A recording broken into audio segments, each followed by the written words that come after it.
और इस वक्त की एक बहुत बड़ी खबर आ रही है रिया चक्रवर्ती को लेकर। रिया चक्रवर्ती को जमानत मिल गई है। एनसीबी ने उनकी जमानत का विरोध किया था। पहले निचली अदालत में उन्हें ड्रग्स रखने या उनकी सप्लाई करने के मामले में आरोपी बनाया गया था। मुंबई हाईकोर्ट ने रिया चक्रवर्ती को जमानत दे दी है।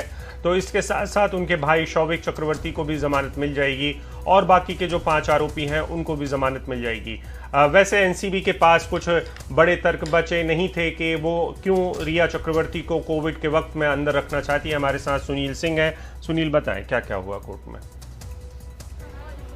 देखिए, कुल 5 लोगों ने जमानत अर्जी दी थी जिसपे कि अभी फैसला आया है। और बड़ी बात यह है कि रिया चक्रवर्ती, जिनकी की जमानत अर्जी इसके पहले मजिस्ट्रेट ने खारिज कर दी थी, सेशन कोर्ट ने खारिज कर दी थी, लेकिन बॉम्बे हाई कोर्ट ने जमानत अर्जी रिया चक्रवर्ती की मंजूर कर दी है। साथ में सैमुअल मिरांडा और दीपेश सावंत की भी जमानत अर्जी मंजूर की गई है। लेकिन एक बड़ी बात यह है कि रिया चक्रवर्ती के भाई शौविक चक्रवर्ती और अब्देल बासित परिहार, ये 2 लोगों की जमानत अर्जी खारिज कर दी है। इनकी जमानत अर्जी मंजूर नहीं की गई है। जो एक तर्क दिया गया था कि जो रिया ने जो भी किया वो सुशांत के लिए किया था और उनका उसमें बहुत कुछ रोल नहीं था, लेकिन अब्देल बासित परिहार उस नेटवर्क का वो हिस्सा था जो कि ड्रग्स सप्लाई करते थे और अब्दुल बासित परिहार ने ही नाम लिया था सभी का, तब जाकर पूरा नेटवर्क उजागर हुआ था। और शौविक चक्रवर्ती अब्दुल बासित परिहार के जरिए ड्रग्स मंगवाया करता था। तो इसमें सैमुअल मिरांडा और दीपेश सावंत के रोल को बहुत अहम नहीं पाया गया है। रिया चक्रवर्ती के रोल को भी बहुत अहम नहीं पाया गया है, जबकि 27A लगाया गया था और उनपे फाइनेंस करने का भी आरोप था। लेकिन ये माना जा रहा है कि जिस तरह से फैसला आया है वो ये बता रहा है कि कोर्ट की नज़र में जो शौविक चक्रवर्ती का जो रोल है वो बहुत ही अहम है और साथ ही अब्दुल बासित परिहार का भी रोल अहम है, क्योंकि ये सीधे उस कार्टेल से संबंधित पाए गए हैं। तो एक बड़ी खबर है, लगभग 1 महीने के वक्त होने को है। 8 सितंबर को रिया चक्रवर्ती गिरफ्तार हुई थी। उन्हें 9 से जेल भेज दिया गया था सुबह से, और तब से वो जेल में थी। इस दौरान सत्र न्यायालय में अर्जी दी गई थी, लेकिन कोई फायदा नहीं हो पाया था। और आखिरकार अब जाकर बॉम्बे हाई कोर्ट से उन्हें राहत मिली है। जस्टिस सारंग बी कोतवाल ने आज रिया चक्रवर्ती को जमानत दे दी है। और साथ में 2 और जो है दीपेश सावंत और सैमुअल मिरांडा, ये दोनों जो है कि सुशांत सिंह राजपूत के यहाँ काम करने वाले थे, यानी एक जो हाउस कीपिंग का काम करता था और सैमुअल मिरांडा हाउस मैनेजर था, उन तीनों को मिल चुकी है। लेकिन शौविक चक्रवर्ती को जमानत नहीं दी गई है और साथ ही अब्दुल बासित परिहार को भी नहीं दी गई है। इन दोनों के रोल को काफी गंभीर माना जा सकता है। बिल्कुल, एक लगातार कैंपेन भी चल रही थी रिया चक्रवर्ती के खिलाफ, जिसका मकसद शायद कुछ और हो सकता है। लेकिन एक और बात बताएं सुनील की रिया चक्रवर्ती के जो वकील हैं वो क्या तर्क दे रहे थे जमानत के लिए जब उनकी याचिका पहुंची थी, पहले तब और अब भी, आज भी? देखिए, रिया चक्रवर्ती के वकील की तरफ से यही कहा गया था कि जिस तरह की 27A धारा लगाई गई है उस पूरे मामले पर वो धारा बनती नहीं है, क्योंकि जो कुछ ऐसी बरामदगी नहीं हुई है जो कि इसे कॉमर्शियल क्वांटिटी तक ले जाए।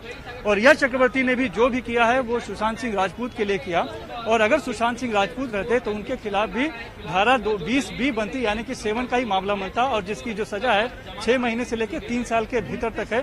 तो ऐसे में ये मामला पूरा जमानती हो जाता है। इसीलिए रिया चक्रवर्ती पर गैर जमानती धारा लगाना ये गलत है, और वो उनकी जो धाराएं लगा वो जमानती धारा के तहत होनी चाहिए, यानी उन्हें जमानत मिलनी चाहिए।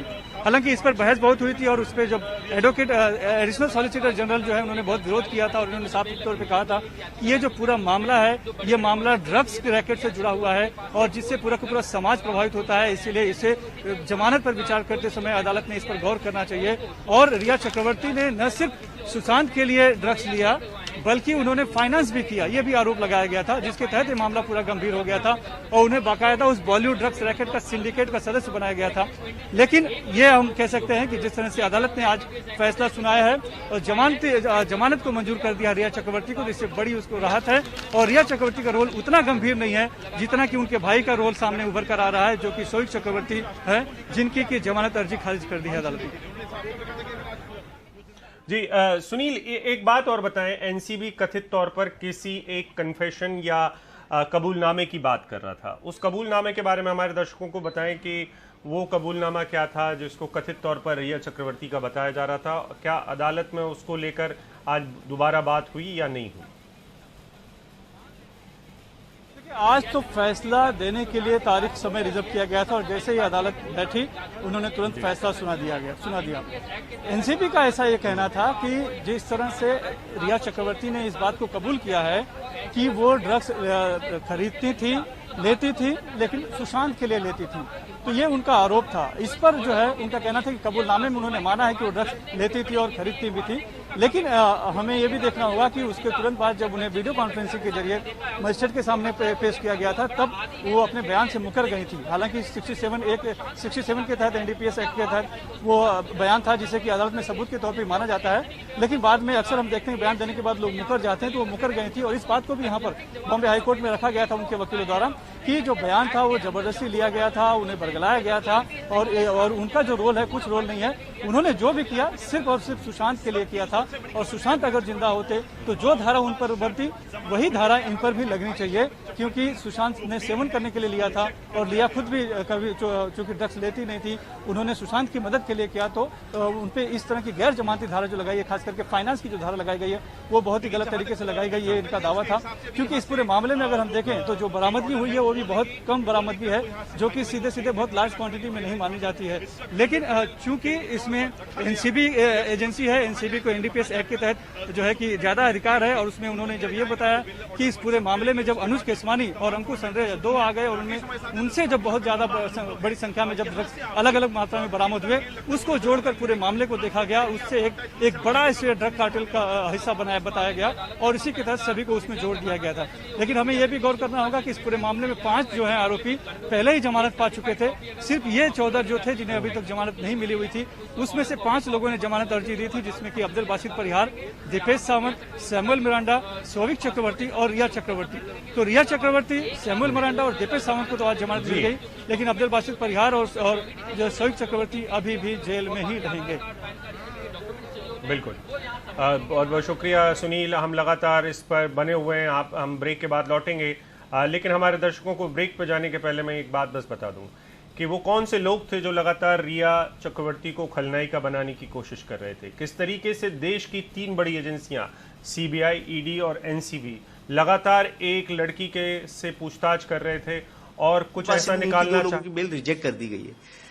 एएजी ने उसके ऊपर स्टे मांगा है, पर कोर्ट ने एक एडिशनल कंडीशन देके 10 दिन तक के हमें पुलिस स्टेशन अटेंड करना पड़ेगा, वो कंडीशन लगा के स्टे रिजेक्ट कर दिया है एएजी का ये मैटर में। और कोर्ट ने ये भी हेल्ड कर दिया है कि जितने एनडीपीएस के सेक्शंस है वो सारे नॉन अवेलेबल है। अब पूरा रीजनिंग जजमेंट आएगा उसके बाद ही एनालाइज करके बता सकते हैं, पर फिलहाल 3 आरोपियों को बेल देगी दी। सर, आपने जिस तरह जजमेंट भी सुना होगा, जो 2 एक्यूज हैं, बात करें शोविक की, बात करें मशीष पर, उनको रिजेक्ट कर दिया कि आप सुनिए तो क्या आधार, क्या कोर्ट ने कहा? कोर्ट ने आधार तो नहीं दिया क्योंकि वो तो रीजनिंग देखनी पड़ेगी कि क्या कारणों से उनकी बिल रिजेक्ट हुई है, पर कोर्ट ने डिफरेंशिएट कर दिए। 5 में से 3 लोगों को अलग कर दिया है, 2 लोगों को अलग किया है। हमारा ऐसा मानना है कि शायद कोर्ट ने उसमें फाइनेंसिंग वाला 27A का सेक्शन होल्ड किया होगा, वो हिसाब से। बाकी तो जजमेंट आएगा तो ही पता पड़ पाएगा कि क्या रीजनिंग के ऊपर रिजेक्ट किया गया। जो केस था जिस तरह से आप देख रहे थे ऑनलाइन, अभी रिया को भी आप कह रहे 3 एक्यूज जो थे उनको बेल मिल जाए, क्या आधार रिया को, क्या कुछ बॉन्ड बनना पड़ेगा आपके जो रिप्रेजेंट जिसको कर दीपेश किस आधार पे छोड़ा गया, क्या कुछ उनसे कहा गया? तीनों आरोपियों को 50,000 की जमानत पे छोड़ा है विद 1 और 2 श्योरिटीज के लिए। हमने रिक्वेस्ट किया कि पेंडेमिक सिचुएशन है तो कैश बिल के लिए ये करिए। एएजी ने कोर्ट के ऊपर छोड़ा, कोर्ट ने हमें 4 हफ्ते का टाइम दिया और कैश बिल डिपॉजिट पर हमारे ऊपर कंडीशंस बहुत स्ट्रिक्ट लगाई गई है। हमें पासपोर्ट जमा करना है, तीनों आरोपी को पासपोर्ट जमा करना है, तीनों को हाजिरी देनी है पुलिस स्टेशन में, और उनको मुंबई के बाहर जाना होगा तो एप्लीकेशन करना पड़ेगा इन्वेस्टिगेशन आयोग। कहीं ना कहीं लंबी लड़ाई थी, लगभग आप देख रहे हैं जैसे केस की सुनवाई के बाद जैसे एनसीबी ने कार्रवाई की, लगभग 1 महीना बीत गया जज जेल, तो कहीं ना कहीं बड़ी जीत आप लोग के लिए कह सकते हैं आपके। जब आरोपी को बेल मिल गया तो ये सबसे बड़ी जीती हो गई है, पर उस जजमेंट को भी देखना पड़ेगा क्या कारणों से और क्या कोर्ट ने हेल्ड किया हमारे फेवर में, वो जजमेंट आने पे ही पता चल पाएगा। जिस तरह से एनसीबी ने आपके क्लाइंट को अरेस्ट किया था, क्या आधार उन्हें दिया था, क्या उनके पास से क्या मिला? उन्होंने दीपेश सावंत के पास से कुछ भी मिला नहीं, नहीं कभी एनसीबी का केस है कि उनसे कुछ मिला है। उनके कुछ स्टेटमेंट्स के ऊपर वो रिलाई कर रहे हैं कि जैसे उनका केस ही ये था कि जब भी कोई पार्सल आता था तो दीपेश सावंत को बोला जाता था कि बिल्डिंग के नीचे से कलेक्ट कर लो, कोई बाकी वो बट वैसे वो जिसके पास काम करते थे उनके वहीं से उनको इंस्ट्रक्शंस पे वो कलेक्ट करते थे। हमारा केस पहले से भी ये रहा है कि ना हम परचेसर है, ना सेलर है, ना हमारा किसी चीज से फाइनेंस से भी कोई लेना देना है। आई एम जस्ट एम्प्लॉय हूं मैं, और जो उनके कमांड में आता था वो काम करते थे, उससे ज्यादा उनका कोई रोल भी नहीं था उसमें।